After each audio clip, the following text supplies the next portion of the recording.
Why was defending Roman frontiers so expensive? Imagine trying to guard a giant, sprawling border that stretches thousands of miles across different terrains and climates. That's what the Roman Empire faced every day. The frontiers weren't just simple lines.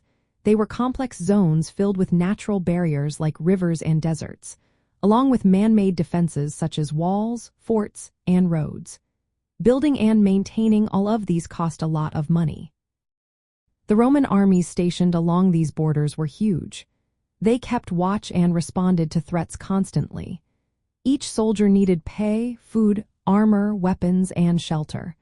Over time, the wages increased and supplies became more expensive. The empire kept hundreds of thousands of soldiers in these garrisons, which added up to a big bill. Constructing defenses like Hadrian's Wall in Britain or the Limes Germanicus in Germany was another major expense. These structures used stone, timber, and brick, which cost money to gather and transport. Building watchtowers, roads for quick troop movement, and forts required thousands of workers and years of work. Once built, they still needed regular repairs and upkeep, which added ongoing costs. Supplying the frontiers was no small task either. Troops needed fresh food, fresh horses, weapons, and clothing. The empire had to create supply routes that stretched across vast distances. Moving food and supplies over hundreds of miles meant building roads, storage facilities, and logistics centers. The cost of war horses alone could be very high, as they were essential for cavalry and messengers. The Roman government also paid local tribes and allied soldiers called foederati to help defend the borders.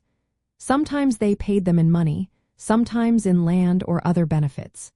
These payments helped keep peace but added to the overall expenses. Maintaining good relations with these groups was important, but it was also costly.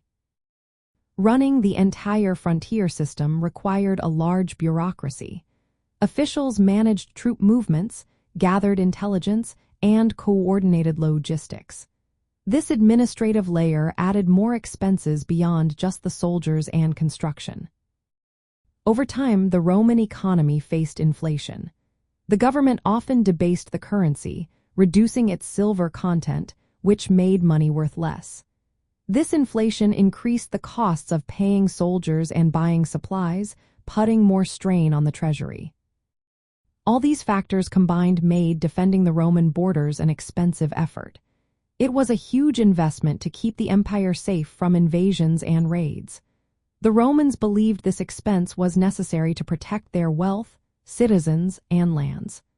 Without these costly defenses, the empire risked losing control of its vast territories.